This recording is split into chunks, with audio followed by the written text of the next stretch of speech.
PTI से जुड़े हुए एनालिस्ट है, कह रहे थे कि जी अली अमीन गंडापुर इमरान खान से गद्दारी कर रहा है। लेकिन मैं कह रहा था कि अली अमीन गंडापुर एक बड़ा क्रिटिकल रोल अदा कर रहे हैं। 24 नवंबर वाले एहतजाज को रोकने के लिए पीटीआई को एक लॉलीपॉप थमाया जा रहा है। बचगाना रवैया है हुकूमती ओहदेदारों का। पंजाब की वजीर इत्तला कह रही है कि जो 24 नवंबर को एहतजाज करेगा उनको दहशतगर्दों वाला सलूक हो। मैडम, रिक्वेस्ट ये है, ताकत दिखानी है ना तो दहशतगर्दों के खिलाफ दहशतगर्दों वाला सलूक करें। इधर सरेंडर और डाई। बिस्मिल्लाहिर्रहमानिर्रहीम, अस्सलाम वालेकुम। मैं हूं फ़हीम अहमद। काफ़ी अरसे से जो पीटीआई से जुड़े हुए एनालिस्ट हैं या तज्ज़ियाकार हैं, यूट्यूबर्स हैं, वो कह रहे थे कि जी अली अमीन गंडापुर इमरान खान से गद्दारी कर रहा है। लेकिन मैं कह रहा था कि देखें, अगर कभी गुंजाइश निकली इमरान खान के लिए, सियासी गुंजाइश निकली, तो वो अली अमीन गंडापुर ही निकालेंगे। तो ये अब साबित हो रहा है कि अली अमीन गंडापुर किसी न किसी सतह पर इमरान खान के लिए सियासी गुंजाइश निकाल रहे हैं, जिसकी वाज़ेह निशानी आपने देखा कि अदालत से जो फैसला आया, इमरान खान को ज़मानत मिल गई है, उन्हें रिहा करने का भी हुक्म दिया गया है। अभी तक तो वो ज़ाहिर है रिहा नहीं होंगे, उन पे कई और दीगर केसेस भी हैं, लेकिन फ़िज़ा जो है वो साज़गार होना शुरू हो गई है। अब लोग इसे ये भी कहेंगे कि जी देखें, ये तो अदालत से इंसाफ़ मिला है। तो आपको अंदाज़ा ही है कि पाकिस्तान में इंसाफ़ किस वक़्त और किस तरह दिया जाता है और नज़रिया ज़रूरत के तहत कैसे इंसाफ़ के दरवाज़े अचानक से खुल जाते हैं। लेकिन जो मेन बात है वो मैं ये कहना चाह रहा हूँ कि अली अमीन गंडापुर एक बड़ा क्रिटिकल रोल अदा कर रहे हैं इमरान खान के लिए और पीटीआई के लिए, जिसको मुतनाज़ बनाने की कोशिश की गई थी इससे पहले। लेकिन देखिए, कल इमरान खान से वो मिले, उन्होंने लोगों ने तनकीद की, आज इमरान खान से मिले, तो ज़ाहिर है जब कल मिले होंगे और आज मिले होंगे, कुछ पैगाम रसानी हुई होगी, कुछ आपस में बातें की हुई होंगी, कुछ बातें मनाई गई होंगी और कुछ मनवाई गई होंगी। तो इसकी नतीजे में जो निकल रहे हैं नताइज, वो पीटीआई और इमरान खान के लिए मुस्बत है। लेकिन ये टेम्परेरी है या परमानेंट है, ये तो आने वाला वक्त फैसला करेगा। लेकिन आप इसे दो अंदाज में देख सकते हैं कि एक तो एस्टेब्लिशमेंट और इमरान खान के दरमियान कॉन्फिडेंस बिल्डिंग मेजर्स हो रहे हैं, एतमाद साजी की फिजा कायम हो रही है, या फिर दूसरे अंदाज में ये कह सकते हैं कि 24 नवंबर वाले एहतजाज को रोकने के लिए पीटीआई को एक लॉलीपॉप थमाया जा रहा है कि जी आपके लीडर के लिए और आपके लोगों के लिए आसानी पैदा हो जाएगी। ये फैसला पीटीआई के लोगों ने करना है या उनके लीडर्स ने करना है कि इन दोनों ऑप्शंस में से क्या हो रहा है पीटीआई के साथ। इस चीज़ का अंदाज़ा इमरान खान को भी है। इस वजह से उन्होंने कहा है कि जी अगर हमारे मुतालबात ना माने गए तो ये एहतजाज लाज़मी होगा। इसी मुज़ाकरात के दौरान जो मुझे एक अजीब तरह की खबर नज़र आई, वो ये थी कि बैरिस्टर गोहर ने कहा है कि इमरान खान साहब से कि जी लोग नहीं निकलेंगे, उनके लिए सख्तियाँ बहुत ज़्यादा हैं। तो एक तो ये जियो ने खबर नशर की थी, तो जियो की खबरें आपको पता ही है आजकल कैसे होती हैं। उनमें ज़्यादातर ये कोशिश होती है कि पीटीआई के जो वर्कर्स हैं, उनको मायूस किया जाए, उनका जज़्बा कम किया जाए। लेकिन अगर इस खबर में थोड़ी-सी भी सदाकत है, तो समझिए कि ये बहुत ज़्यादा एक मनफ़ी बात की गई है इस सारे नेगोशिएशन के दौरान। ये समझिएगा कि अगर आप टेबल पे बैठे हैं, नेगोशिएशन कर रहे हैं और आपके पास सबसे मज़बूत हथियार ये है कि अवाम आपके साथ है या पब्लिक सपोर्ट आपके साथ है। लेकिन इसी दौरान अगर आप ये बता दें कि जी नहीं, अवाम नहीं निकलेंगे उस दिन, तो फिर आपके पास बार्गेनिंग टूल नहीं रहता ये नेगोशिएशन करने के लिए कि हमारी पार्टी के लिए या हमारे लीडर के लिए आसानियाँ पैदा की जाएँ। तो ये बहुत ज़रूरी है।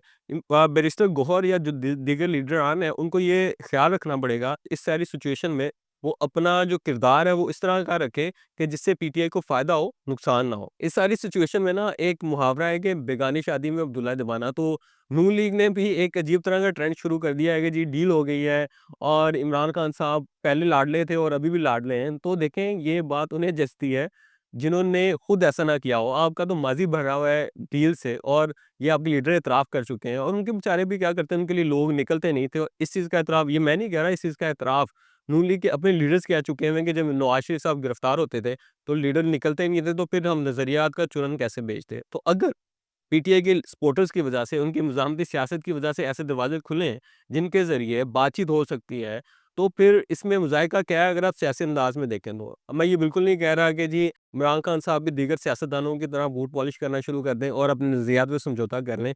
अगर उन्होंने ऐसा किया तो उनकी सियासत ख़त्म हो जाएगी, जैसे नवाज़ शरीफ की हुई है। तो इसलिए मुझे लगता नहीं है वो ऐसा करेंगे। इमरान खान साहब को इस हवाले से बहुत ज़्यादा एहतियात करने की ज़रूरत है। उसकी वजह ये है कि लोगों की जो उम्मीदें हैं, लोग उनसे जुड़े हैं, वो सिर्फ़ इसी वजह से जुड़े हैं कि वो नज़रियात के साथ खड़े हुए हैं। अगर इन नज़रियात से वो एक कदम पीछे हटते हैं, तो माज़रत के साथ उनको बहुत नुकसान होगा, वैसे ही जैसे नवाज़ शरीफ को हुआ है। इस चीज़ का अंदाज़ा मैं समझता हूँ कि इमरान खान को होगा, इसी वजह से वो इतने तवील अरसे से जेल में बैठे हुए हैं। लेकिन अगर उनको ये चाहिए कि कुछ इस तरह की बातें उन्हें कन्विंस करने की कोशिश की जा रही है कि समझौता कर लें, तो उन्हें समझौता इस लेवल का नहीं करना चाहिए जिसमें उनके जो नज़रियात हैं, वो ही दब जाए और सियासी मफादात आगे आ जाएँ। तो ये कोई ऐसा रास्ता निकालने की कोशिश करनी चाहिए जो विन-विन सिचुएशन हो पाकिस्तान के लिए। देखें, ऐसा नहीं हो सकता ना कि एक मकबूल सियासी जमात को दबाया जाता रहे और मुल्क में अमन-ओ-अमान भी बहाल रहे, सब कुछ सही भी चलता रहे। ये इसके लिए गुंजाइश निकालनी पड़ेगी पीटीआई के लिए आज या कल। लेकिन वो निकलेगी भी, लेकिन उसको आर्टिफ़िशियल तरीके से समझौते के ज़रिए निकालने की कोशिश की गई पीटीआई की जानिब से, तो उसका नुकसान होगा। बहरहाल, मैं उन्हें ये सजेस्ट नहीं कर सकता क्योंकि ये उनकी अपनी पार्टी है, उन्होंने अपनी पार्टी के मफादात को सामने रख के फैसला करना है और जो पाकिस्तान की सियासी तारीख है, उसको सामने रख के करना है कि जिन लोगों ने नज़रियात छोड़ के समझौते किए हैं, उनका क्या हाल हुआ और जो समझौते नहीं किए और डटे रहे, उनके लिए क्या उनको हासिल हुआ। एक खबर तो ये थी। दूसरी खबर जो बड़ी अफ़सोसनाक है और आए रोज़ इनमें खबरों में इज़ाफ़ा होता जा रहा है, कोई दिन नहीं गुज़रता जिस दिन ये खबर ना आए कि पाकिस्तान के जो फ़ौजी हैं वो शहीद हो गए। लेकिन इससे भी ज़्यादा जो अफ़सोसनाक है, जिसकी वजह से ये वाक़यात रोनुमा हो रहे हैं, वो हुकूमती रवैया है, जो सही सिमत का तयन नहीं कर पा रही कि उन्हें किस तरफ जाना है। वो इन दहशतगर्दों के खिलाफ पूरी तरह से लड़ नहीं रही है। किसी न किसी तरह से एक बात पाई जाती है या मुझे नज़र आता है कि इस तरह का रवैया पाया जाता है कि इसे आराम से डील किया जाए। लेकिन दहशतगर्दी का खात्मा बहुत ज़रूरी है और वो स्ट्रेट फॉरवर्ड आपकी ओपिनियन होनी चाहिए कि इनका खात्मा करना है। इधर सरेंडर और डाई। इसके अलावा कोई समझौता पाकिस्तानी रियासत को और फ़ौज को नहीं बचा सकता। हाँ, इसमें ये तफ़रीक करना ज़रूरी है कि जो लोग बलोच नौजवान नाराज़ हैं, उनसे मुज़ाकरात कर लें, लेकिन जो बीएलए जैसे लोग हैं, जो टीटीपी जैसे लोग हैं, उनके खिलाफ कार्रवाई करना बनती है। लेकिन जो दूसरी तरफ रवैया नज़र आता है, वो ये नज़र आता है, बड़ा अफ़सोसनाक रवैया है और बचगाना रवैया है हुकूमती ओहदेदारों का, वो इन दहशतगर्दों को और सियासी जमात को एक ही प्लेट में तोल रहे हैं। अब इस चीज़ को मद्देनज़र रखिएगा कि जब 12 फौजी शहीद हुए दहशतगर्दों का मुकाबला करते हैं, वो दहशतगर्द जिन्होंने बंदूक उठा रखी हुई है रियासत के खिलाफ, फ़ौज के खिलाफ और अवाम के खिलाफ, वो हैं जो रियल दहशतगर्द हैं। लेकिन दूसरी जानिब पंजाब की वज़ीर इत्तलात कह रही है कि जो 24 नवंबर को एहतजाज करेगा, उनको दहशतगर्दों वाला सलूक होगा। तो मैडम, रिक्वेस्ट ये है कि अगर आपने ताकत दिखानी है ना, तो दहशतगर्दों के खिलाफ दहशतगर्दों वाला सलूक करें, सियासी कारकुनों के खिलाफ दहशतगर्दों वाला सलूक ना करें। ये आपकी जो कन्फ्यूज़न है ना, ज़हन की कन्फ्यूज़न है या आपके तजर्बे की कमी है आप में, वो उसको रियासत पे इम्पोज़ ना करें। जब आप रियासत में इम्पोज़ करेंगे और आम शहरियों को, प्रोटेस्ट करने वालों को, सियासी कारकुनों को दहशतगर्द करार देंगे, तो जो असल दहशतगर्द हैं, उनके बारे में लोगों का क्या रवैया होगा? या उनके बारे में जो जज़्बात वो क्या होंगे? तो आप सियासी कारकुनों को और दहशतगर्दों को आपस में मिलाएँ ना और दोनों को अलग-अलग तरीके से ट्रीट करें। ये जो आप सिर्फ़ इस ताकत जो आपको टेम्परेरी तौर पे मिली हुई है, इसका इस्तेमाल बेदरेग करना चाह रहे हैं और आम शहरियों पे आँसू गैस बरसाना चाह रहे हैं और उन पे ज़ुल्म करना चाह रहे हैं, इसका फ़ायदा आपको नहीं होगा। ये जो आपकी ताकत है ना, ये दहशतगर्दों के खिलाफ इस्तेमाल करें, तो तभी इस मुल्क का फ़ायदा होगा। ये जो आए रोज़ शहीद हो रहे हैं पाकिस्तानी फ़ौजी, क्या ये किसी के बच्चे नहीं हैं? इनके हवाले से क्यों कोई बड़ी पॉलिसी इख्तियार नहीं की जाती? क्यों अभी भी कन्फ्यूज़न है कि दहशतगर्दों के खिलाफ लड़ना है या नहीं लड़ना? ये कन्फ्यूज़न ख़त्म होनी चाहिए और जब तक ये कन्फ्यूज़न ख़त्म नहीं होगी, हमारे जो जवान हैं वो शहीद होते रहेंगे।